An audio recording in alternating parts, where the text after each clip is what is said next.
The issue today is, the discussion is on EU-Africa relations, a discussion that is going to go live. It is already live on the internet, co-hosted by the CityPress newspaper and the European Union.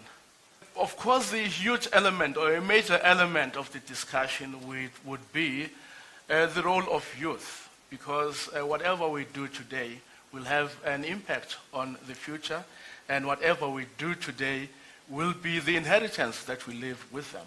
What do you, as a young South African growing up in this country, think this summit should be unpacking and tackling going forward? To the people who are sitting back in the townships, who, when I engage with them, because I actually called a friend of mine before I came here to say, what would you like to see change?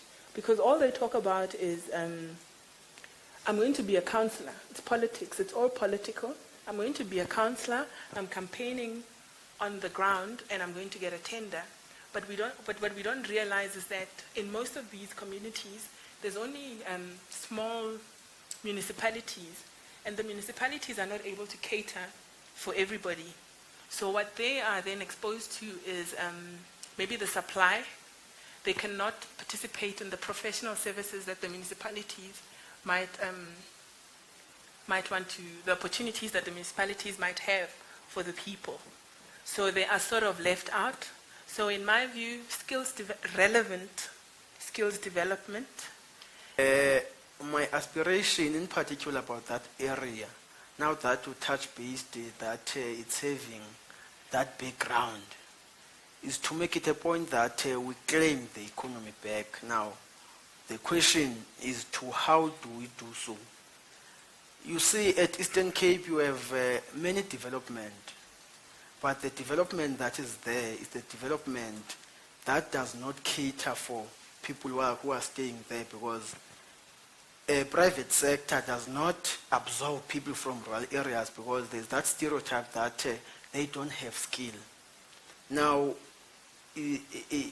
as a leader of young people there, going to the Africa-Europe Youth Summit at Cote d'Ivoire, I want to raise 4 aspects that I think they are very paramount. The first one is that of education, unemployment, peace and security, environment, and also climate change. You've heard what young people are saying from where they are sitting. Now, as a representative of the EU coming from Europe, how then do we address the issue of education? There are hundreds, if not thousands, of graduates in this country who are not employable because they don't have skills.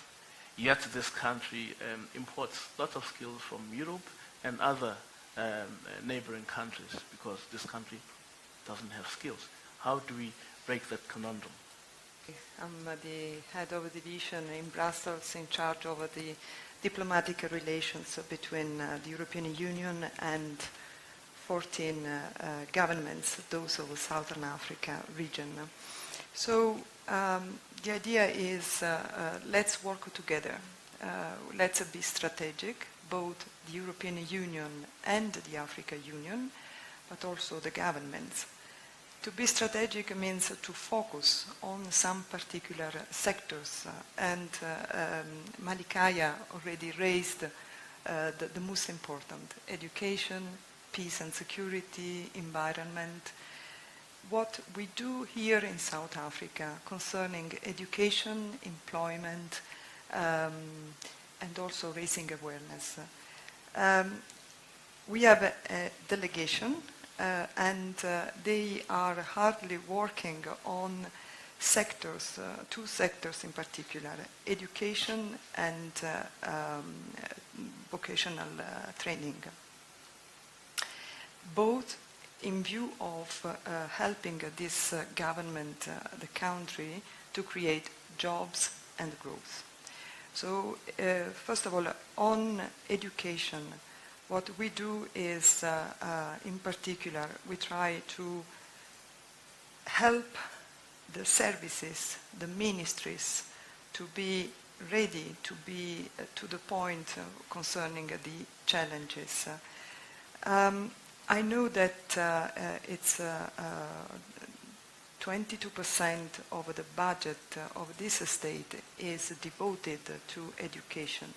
What is important is that the work is better done, producing better results.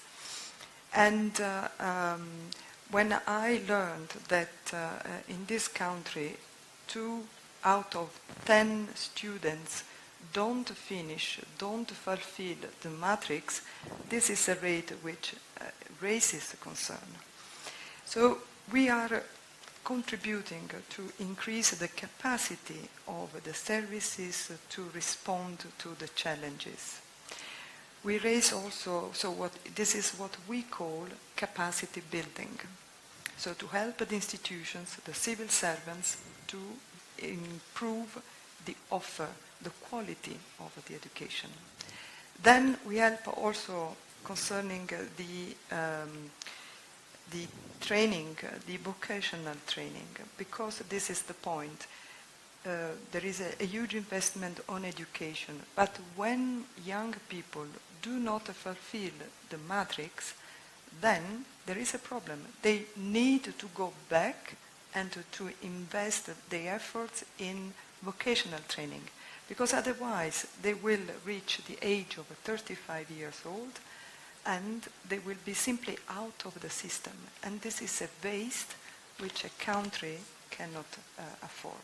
For once, this is not for the heads of state or the European Union or the African Union to say what it should be done. It's on the other way around. It's to the young people, to the participants, to say what it should be done and what is not done, and ask why.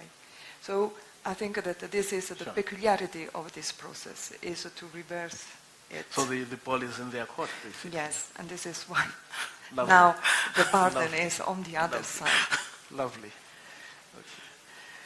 Comments and questions are beginning to trickle in. I'll start with the comment at the bottom. Jude Igumbo. Adults discussing youth is like learning to speak French in English. I think Jude has just joined the discussion. He might have missed earlier comments and explanations. To say the ball is in your court, Jude, you must join us. We are going all out to ask youth to come and participate. We are only creating a platform, we of the older generation. The question is from Tamara Naidu. Will official youth have an online exchange so we can send youth resolutions from other fora? Would you like to respond to that, Amy? I would like to say yes, of course, but I can't. We will propose to the organizers. It's a complex organization because it's the European Union and the African Union and the Ivory Coast government. But I believe that it's already foreseen, but I don't want to say something which is not confirmed. So we will maybe reply, we put the information all about this summit on our site, so that what I am unable to answer will find an answer afterwards. It's not a question of a budget. 22% of the budget is invested in education. It's the quality of the education. And this is why we are not offering courses. We are offering training.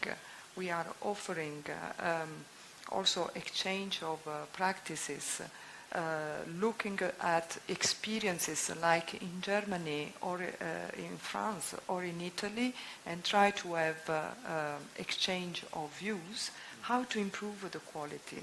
This is a government responsibility, but we can help through capacity building programs. And this is what we are doing now, with a lot of money, I have to say. It's a long-term investment. So I think that the education, the quality will improve